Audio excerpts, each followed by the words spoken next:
The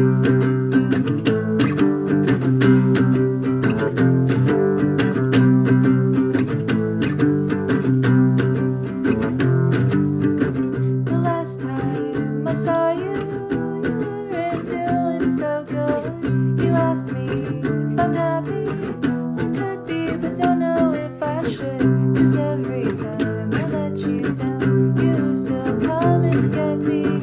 I swear I'll never make a sound, 'cause I think I'm doing better now.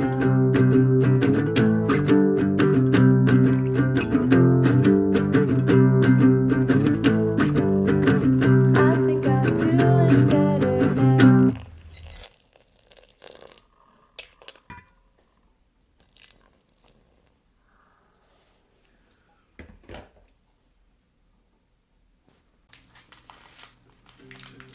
So today I'm drinking some 2016 Rougui from Old Ways Tea Company. They specialize in Rougui cliff teas or yancha. It's a little cold here today, so I figured this toasty tea would be perfect.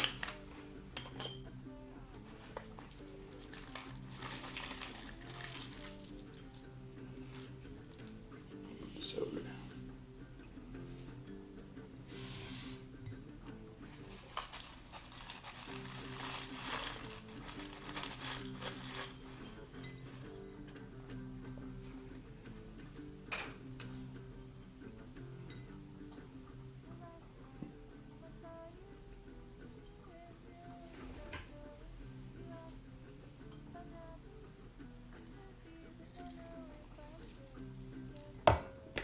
I don't drink a ton of cliff tea, but I definitely really enjoy it if it's well made.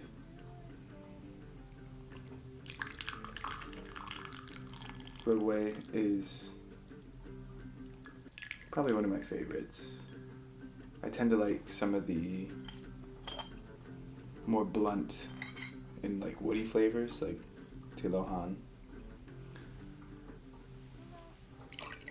I also really love Meijan, which is like the plum fragrance. It's nice.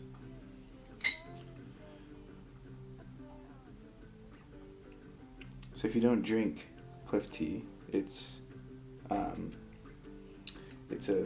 oolong tea grown in China's Fujian province, where the soil is really rocky. So you kind of taste that rocky note, or like the minerality in the tea. So the leaves actually sort of pick up some of those minerals while they're growing. And then the teas are roasted to sort of bring different parts of that out or complement it. So it's really interesting. You can really taste the terroir, or the growing location in these teas.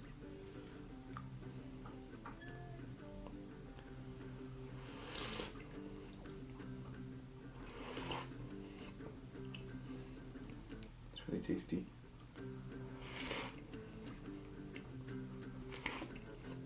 It's a little sharp, a little astringent, and then a really beautiful like sweetness comes through.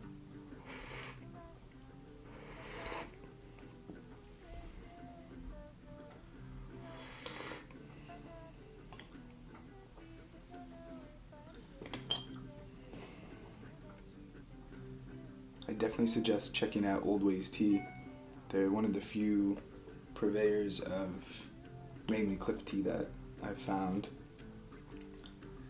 And me and a bunch of friends have been ordering from them and have been really impressed with their quality. Cliff tea can definitely get quite expensive, depending on which location you get it from, and if that's sort of like a true origin area. So yeah, there's a lot to learn about drinking cliff tea and trusting who you buy it from.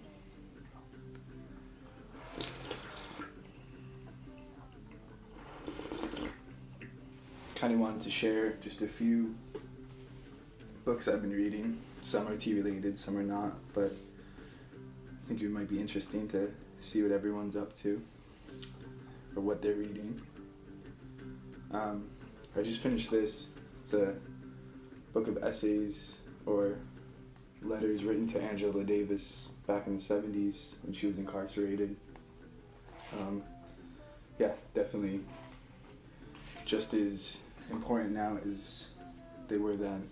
Kind of amazing how little has changed. So yeah, that was definitely interesting. Recommend it. It's called If They Come in the Morning, Voices of Resistance. Been working my way through this thick book here too. It's the second book of My Struggle, which is a 6-part memoir by this author here. I read the first one last month after my friend Ian sort of begged me for a year to give it a try. It's pretty banal in many ways. He sort of just, in detail, says a lot about his life, but in that there's a lot of beauty. Pretty interesting to me. So yeah, I'm glad to read through this. I don't know if I'll get through all 6 parts, but yeah, I'm getting there. Then I'm also reading this, which is the Teacup and the Skull Cap, where Zen and Tantra meet. So it's transcripts of seminars given by this spiritual teacher here. So kind of interesting. Something I'm sort of investigating more, the spiritual side of things. But yeah, just soaking it all in. And then yeah, like last time I mentioned, some friends and I are reading or rereading this book, Poor Tea, Ancient Caravans and Urban Chic. And we had our first little video meeting last week, and it was earlier this week, and it was really awesome. It was cool to read a bunch and take some notes and really talk it through with other friends who are just as geeky about tea or really interested in pushing some of these ideas forward. But hopefully I can do another video in the future about this, get some thoughts together and like actually talk about it. But it's a really, really cool way to engage with tea and a lot of other things that I feel like I'm interested in my life, or at least how research and I guess academia sort of mix in with tea and tea culture.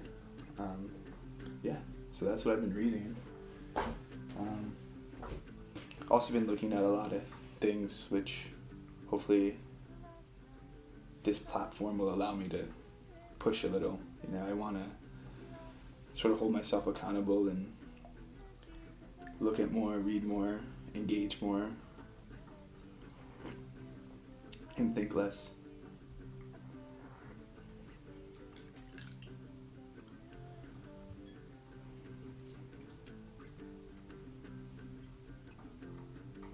I haven't fully decided. I don't use this pot that often, but I got it from my friend Ben, who is Setting Sun Tea Hut, which I can link below if anyone's interested. Also, he's Chai Shi Collective on Instagram as well. But yeah, he's got some cool pots, and a couple years ago I grabbed this, and yeah, I never quite know what to use it for, but this past year I've been using it for cliff tea, and it seems to work really well. So I think it's my cliff tea pot. The leaves open up pretty well.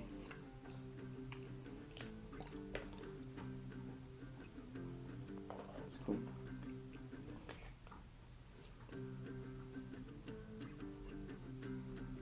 I usually use Gaiwans quite often, but I pretty much think I've smashed every single one of them that I have, so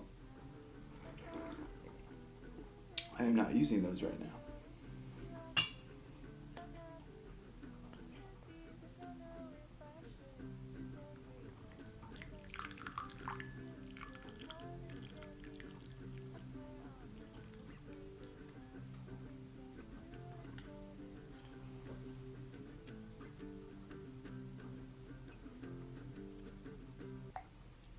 Every month I try to make like a new playlist that I listen to while I'm drinking tea, or just new music I'm listening to. So check that out. I have a link below in the last video. I think I'm a little bit more interested in, I don't know, sharing my experience around tea, and less so about a bunch of knowledge that I've collected or am personally interested in. I'm not sure that's really where I want to take this channel, but hopefully there'll be some space to do that.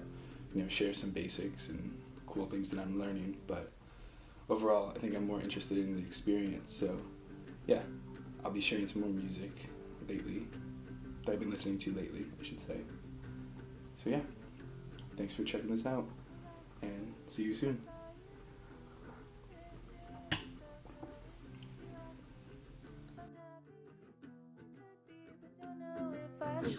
Cause every time I let you down, you still come and get me.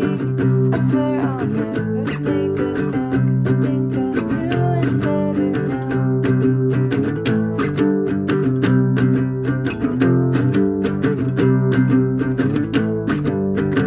I think I'm doing better now.